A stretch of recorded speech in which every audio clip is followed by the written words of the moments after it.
Voltamos aqui no Além da Notícia, o tema do nosso programa: crimes cibernéticos e golpes virtuais. É aquilo que você está ouvindo falar com muita frequência na mídia, os hackers, não é? E, olha, o uso crescente das redes sociais para a aplicação de golpes levou o estelionato virtual ao topo do ranking de crimes cibernéticos. É preciso cautela com aplicativos. Eu tenho um monte de aplicativos aqui.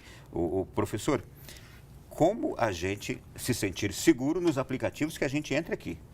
Nós temos algumas dimensões na relação à segurança em questão de aplicativos.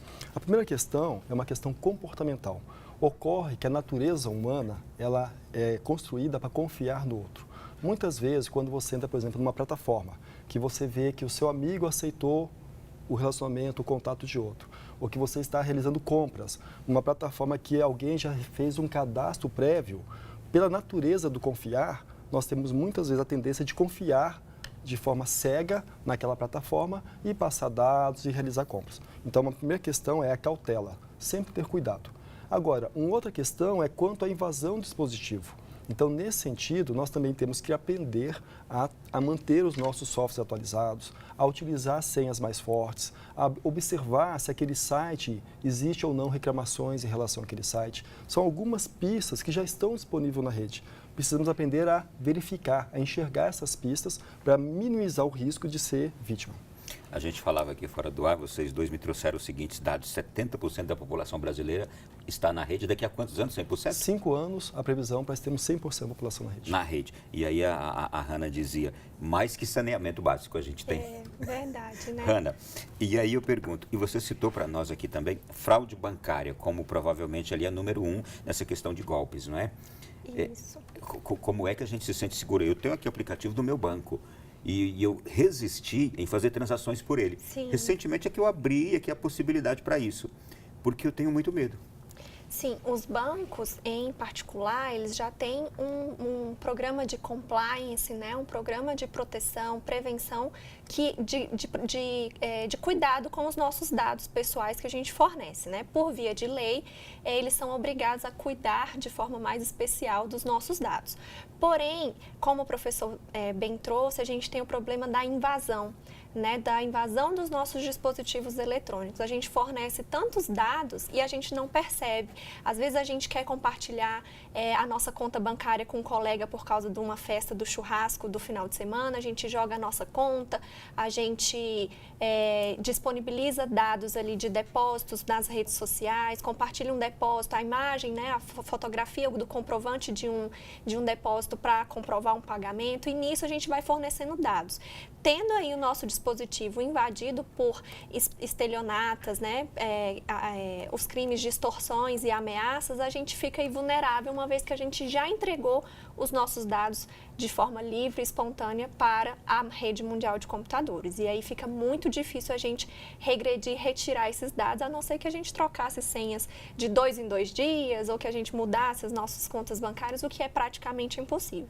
Mas, como o professor também trouxe, a nossa proteção, mudança de senhas mais fortes, alterar, colocar... Poucas pessoas têm antivírus e proteção de dados no computador, no celular. A gente pensa só no computador, né, no computador do trabalho, mas a gente não coloca no nosso smartphone, no nosso celular pessoal. E isso é um elemento de segurança a mais que a gente pode tentar nos blindar contra as más intenções de elementos aí que nos colocam como mais vulneráveis. A gente deixar aberto, por exemplo, publicamente um dado como o nome completo da gente, o CPF, um RG, é preocupante? A gente está dando elementos para uma fraude, né? Como a professora Hanna comentou, nós temos a cultura de termos também algum tipo de aplicativo que protege o dispositivo, é importante. Hoje em dia, se você chegar em qualquer pessoa com uma determinação judicial, que te dá 2 opções: deixa eu vasculhar o seu quarto ou me entregue o seu celular sem senha. Eu tenho certeza que a maioria das pessoas fala assim: olha, pode vasculhar meu quarto, fique à vontade, eu faço até um cafezinho para você. Ninguém quer entregar o celular, porque existem tantas dimensões da nossa vida dentro desse dispositivo, as nossas agências de contato, as nossas conversas, as nossas fotos, as nossas contas bancárias. Então, sendo assim, nós precisamos usar dispositivos como esse que a professora Hanna comentou, que criam o que nós chamamos de cofres virtuais. Esses cofres virtuais são aplicativos que você pega outros aplicativos que você considera mais sensível, como, por exemplo, o aplicativo do seu banco, o aplicativo da sua rede social e move para dentro do cofre virtual. Isso gera uma camada de proteção tecnológica maior. Se você vem a ter esse equipamento furtado, se você perde, se você precisa mandar para uma assistência técnica, como esses aplicativos mais sensíveis estão dentro de um cofre virtual, isso gera uma camada tecnológica maior de proteção. Muito bem, gente. Olha, já estou recebendo aqui uma porção de mensagens. Obrigado a você de tantas partes do Brasil que está nos mandando. Daqui a pouquinho a gente vai submeter essas questões aos nossos convidados. Se a pessoa cair em um golpe de estelionato na internet, o que ela precisa fazer, Ana? A primeira coisa é se socorrer das autoridades policiais, né? Registrar um boletim de ocorrência. O mais depressa. O mais depressa possível, assim que perceber uma movimentação estranha dos seus dados, se perder um documento, né?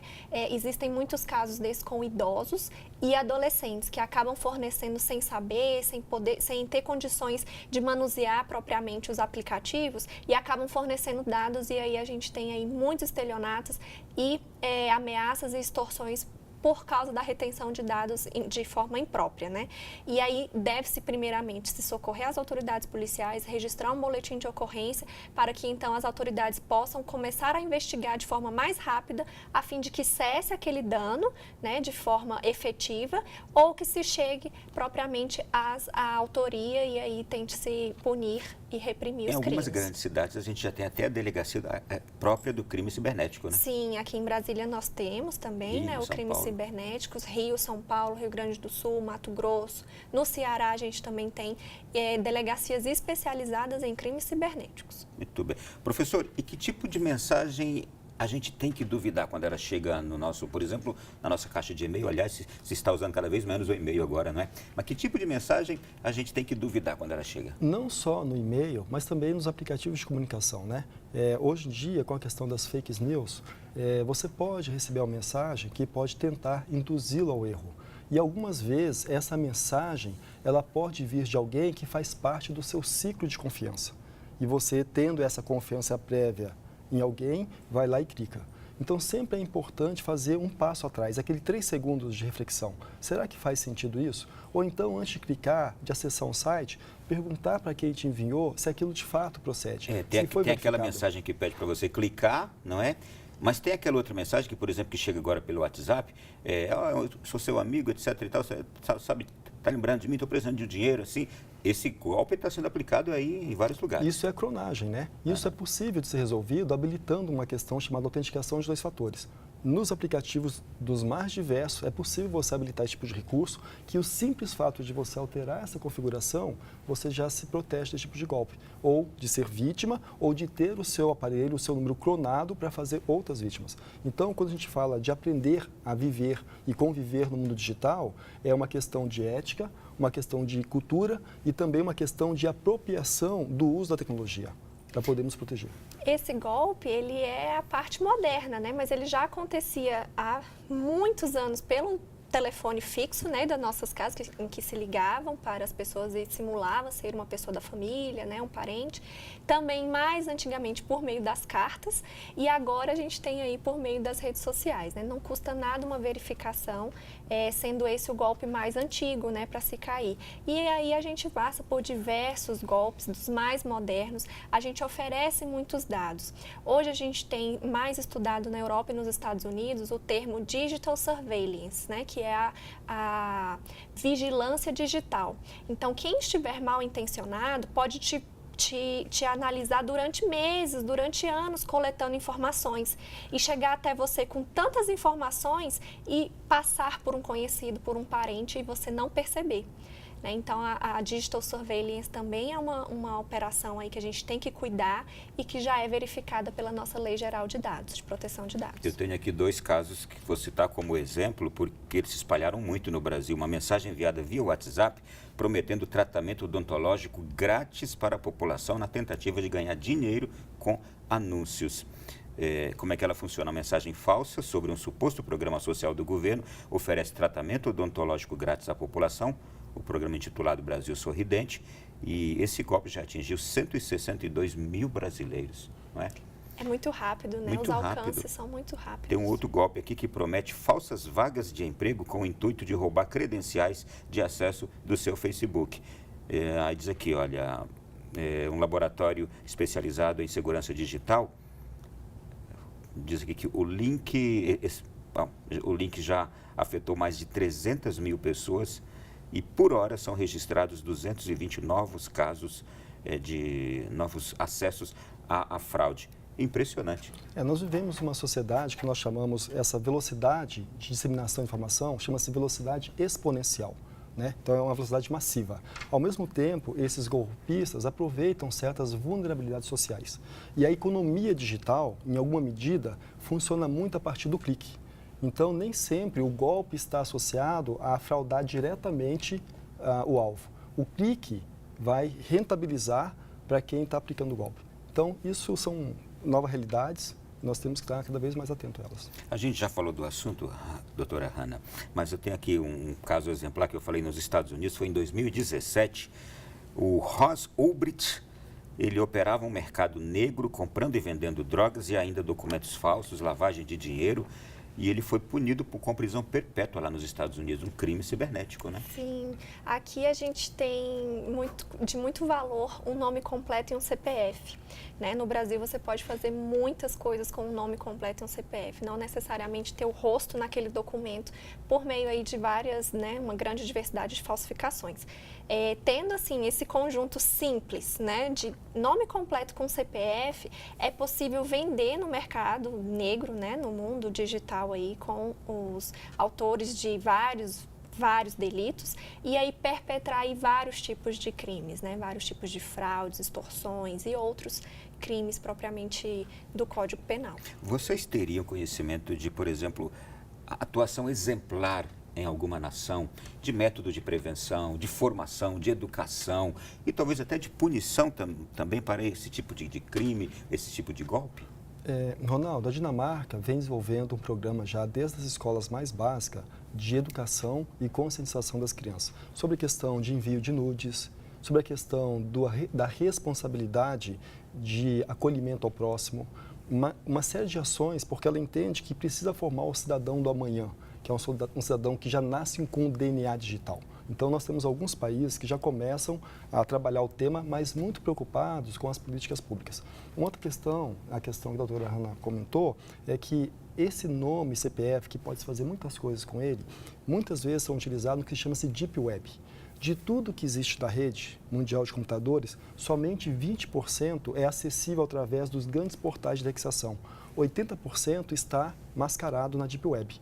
Então, esse dado, quando cai na rede, ele afunda e ele é comercializado através de quadrilhas de golpistas.